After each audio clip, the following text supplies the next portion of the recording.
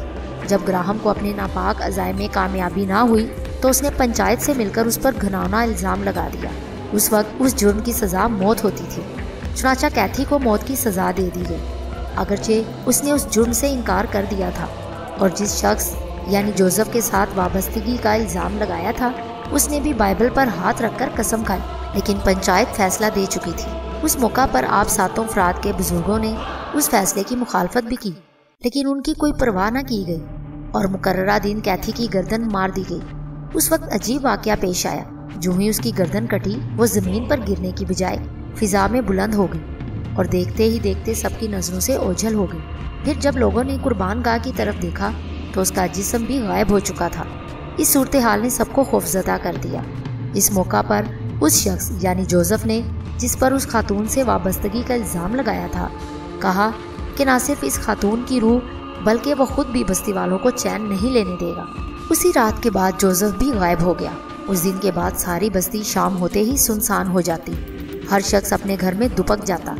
یہ کیفیت 1 سال تک رہی۔ اس دوران کوئی قربانی نہ دی گئی اور نہ ہی کسی کو سزا مل سکی۔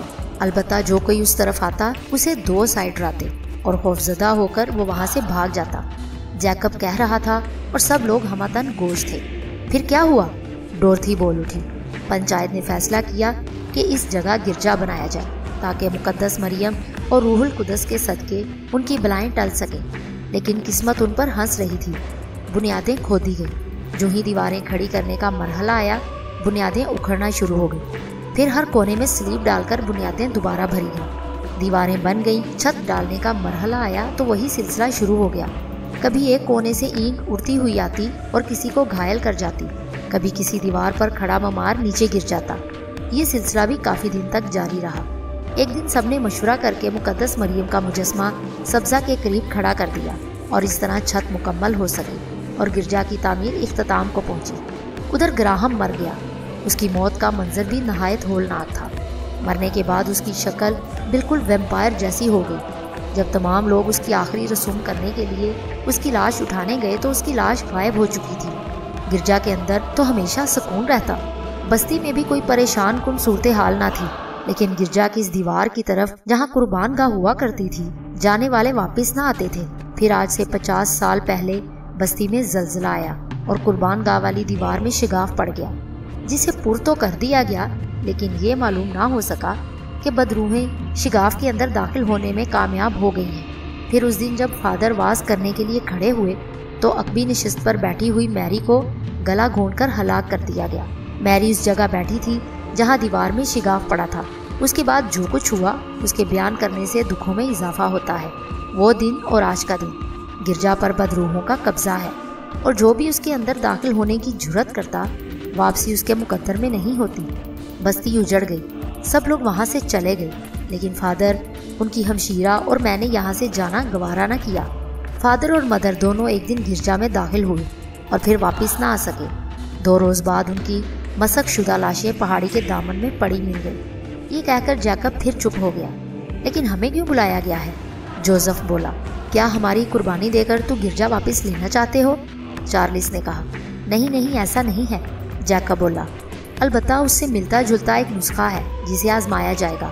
اپنی طویل ریاضت کے دوران مجھے بتایا گیا ہے کہ اس کو حاصل کرنے کا ایک طریقہ ہے، اور وہ یہ ہے کہ اگر اس بستی کے باشندوں کے 7 ورثہ کا خون گرجا کی دیواروں اور اس کے اندر چھڑکا جائے تو بدروحیں اسے ہمیشہ کے لیے چھوڑ کر چلی جائیں گی۔ یہ سنتے ہی ڈولی اور ڈورتھی کی چیخیں نکل گئیں۔ تو ہمیں اس لیے بلایا گیا ہے، ہم ایسا نہیں کرنے دیں گے۔ گرجا واپس نہیں ملتا تو نہ ملے، ہماری بلا سے، ہمیں اس کی کوئی پرواہ نہیں۔ میری پوری بات تو سن لیں، کسی کی قربانی نہیں دینی۔ میں نے اپنے علم سے یہ بھی معلوم کیا تھا کہ صرف آپ ہی 7 افراد ایسے ہیں جو اس مسئلے کو حل کرنے میں کام آ سکتے ہیں۔ مجھے بتایا گیا ہے کہ آپ سب سے تھوڑا تھوڑا خون حاصل کیا جائے، جو اتنا ہو کہ مقصد پورا ہو سکے۔ اس لیے کسی پریشانی کی ضرورت نہیں، یہ کام آج رات کر لیا جائے گا۔ دن کا باقی حصہ سب نے ایک ساتھ گزارا، رات کو کھانا بھی اکٹھے کھایا، اور رات کا دوسرا پہر گزرنے کے بعد جیکب بھی ان میں شامل ہو گیا، کیونکہ یہی وہ وقت تھا جب ان 7 افراد کا خون اکٹھا کرنا تھا۔ جو ہی خون حاصل کرنے کی کارروائی شروع ہوئی، کمرے کے تمام دروازے کھڑکیاں بند کر دی گئیں، پردے کھینچ دیے گئے، ہر کھڑکی اور دروازے کے آگے سلیب لگا دی گئی۔ کمرے کے وسط میں میز رکھی گئی تھی جس پر اس دور کے مطابق خون نکالنے والے تمام اوزار پڑے تھے۔ جوزف سے خون حاصل کیا گیا، اگرچہ اسے خاصی کمزوری محسوس ہو رہی تھی، مگر جیکب نے اسے ایسا مشروب دیا جس سے اس کی کمزوری ختم ہو گئی۔ ایک ایک کر کے 6 افراد بھگت گئے۔ اب ڈولی کی باری تھی۔ جو ہی اسے میز پر لٹایا گیا، کمرہ گہری تاریکی میں ڈوب گیا۔ ڈراؤنی آوازیں ابھرنے لگیں، کمرہ ہلنے لگا، لیکن جیکب نے فوراً ڈولی کے گرد حصار کھینچ دیا، جس سے آوازیں آنی بند ہو گئیں اور ہر چیز معمول کے مطابق ہو گئی، اور ڈولی سے خون بھی حاصل کر لیا گیا۔ جب ڈولی کی قوت بحال ہوئی تو اس نے اپنے ساتھیوں کو بتایا کہ اگر جیکب بر وقت عمل نہ کرتا تو وہی نادیدہ قوت آج اسے ہلاک کر چکی ہوتی، کیونکہ اس کے ہاتھ اس کے گلے تک تو پہنچ ہی چکے تھے۔ لیکن جاتے جاتے وہ یہ کہہ کر گئی کہ خیر، جو کچھ ہونا ہے وہ تو ہو کر رہے گا، البتہ تمہیں میری باہوں میں آنے سے کوئی نہیں روک سکتا، تم میری ہو اور میری ہی رہو گی۔ یہ دن بھی گزر گیا۔ دوسرے دن جیکب سب کو ساتھ لے کر گرجا کے بڑے دروازے تک پہنچ گیا۔ اس نے اس جگہ سے خون کے چھینٹے دیواروں پر پھینکنے شروع کیے، اور گرجا کی عمارت کا پورا چکر مکمل کرنے پر وہ پھر بڑے دروازے تک آ گیا، اور دروازے سے تھوڑی دور ہٹ کر اس کے بالکل سامنے کھڑے ہو کر جیکب نے پھر کوئی عمل پڑھنا شروع کیا۔ تھوڑی دیر کے بعد سب نے دیکھا کہ دروازہ آہستہ آہستہ کھلنا شروع ہوا، یہاں تک کہ دونوں پٹ مکمل طور پر کھل گئے اور کوئی دھواں نما چیز باہر نکلنا شروع ہوئی۔ اس کے ساتھ ہی بینڈ کی بھیانک آوازیں ابھریں، جیسے کوئی کسی کی موت پر ماتم کر رہا ہو۔ یہ منظر بھی چند لمحے تک برقرار رہا، پھر دھواں ختم ہوتے ہی بڑی بھیانک آواز آئی، ہم، گراہم اور ہمارے ساتھی جا رہے ہیں، لیکن جب تک یہ گرجا اپنی جگہ پر برقرار ہے ہم بھی اس وقت تک موجود رہیں گے اور کسی وقت بھی دوبارہ اس پر قبضہ کر لیں گے۔ اس کے بعد آواز آنا بند ہو گئی۔ وہ سب کافی دیر تک باہر ہی کھڑے رہے۔ پھر جیکب نے سب سے پہلے بڑے دروازے کے اندر قدم رکھا، دہلیز پر خون کے چھینٹے دیے، جس کے بعد باقی افراد بھی اندر چلے گئے۔ جیکب نے پورے ہال میں خون کے چھینٹے دیے، سب نے مل کر صفائی کی اور دعائیں مانگنے کے بعد واپس آ گئے۔ رات سونے سے پہلے جیکب ان کے درمیان پھر موجود تھا۔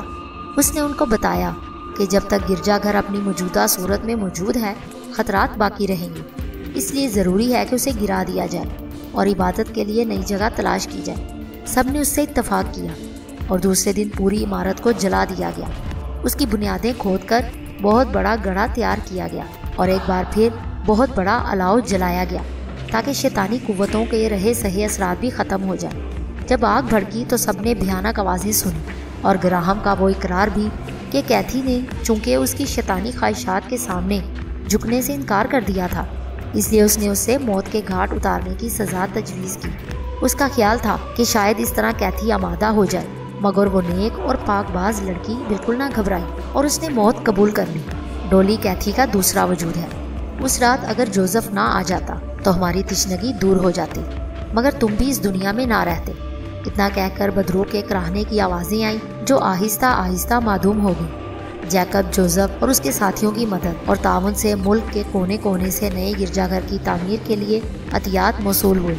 چند ماہ کے دن رات کی کوششوں سے ایک نئی عبادت گاہ بڑی شان و شوکت سے تیار ہو گئی اور گرجا گھر کی تعمیر مکمل ہو گئی۔ گرین ویل میں لوگوں کی آمد کا سلسلہ دوبارہ شروع ہو گیا۔ دور اور نزدیک کے لوگ یہاں آ کر آباد ہونے لگے۔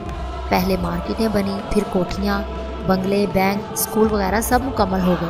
دیکھتے ہی دیکھتے گرین ویل نے ایک بہت بڑے شہر کی شکل اختیار کر لی۔ جیکب کو گرین ویل کا نہ صرف میئر بنا دیا گیا بلکہ فادر جیکب کا القاب بھی مل گیا۔ جوزف چارلس کو ان کی بے مثال جرأت پر گرین ویل میں جاگیریں عطا کی گئیں۔ پھر گرین ویل میں حالات معمول پر آتے ہی سب سے پہلے شادی جو گرجا گھر میں ہوئی وہ جوزف اور ڈولی کی تھی۔ ڈولی دلہن کے روپ میں بہت خوبصورت لگ رہی تھی۔ پھر جب رات حجلہ روسی میں جوزف نے ڈولی کا گھونگھٹ اٹھایا اور محبت بھرے انداز میں کہا، ڈولی اگر تمہیں کچھ ہو جاتا تو میں بھی زندہ نہ رہتا۔ ڈولی کو محسوس ہوا کہ یہ آواز تو اس نے پہلے بھی سن رکھی ہے۔ پھر اسے یاد آیا کہ یہ آواز تو اسی نادیدہ قوت کی آواز سے ملتی جلتی ہے جس نے اسے اس روز بچایا تھا۔ جوزف کی محبت بھری باتوں نے اس کا خوف دور کر دیا۔ جوزف نے اس کہانی کا آخری حصہ سنایا جو کیتھی کی ہلاکت اور جوزف کے غائب ہونے سے شروع ہوئی تھی۔ جوزف نے بتایا کہ جوزف اس کا جد امجد تھا۔ اس پر ڈولی کو بھی یاد آیا کہ اس کی ماں اور نانی بھی یہی کہانی سنایا کرتی تھی کہ کیتھی نام کی ایک لڑکی جو اس کی ننہال کی ایک دوشیزہ تھی کس طرح قربان گاہ پر قتل کیا گیا تھا اور کس طرح جوزف غائب ہو گیا تھا۔ جب جوزف اس داستان کے آخری حصے کی کڑیاں ملا رہا تھا تو دونوں کی آنکھوں سے آنسو رواں تھے۔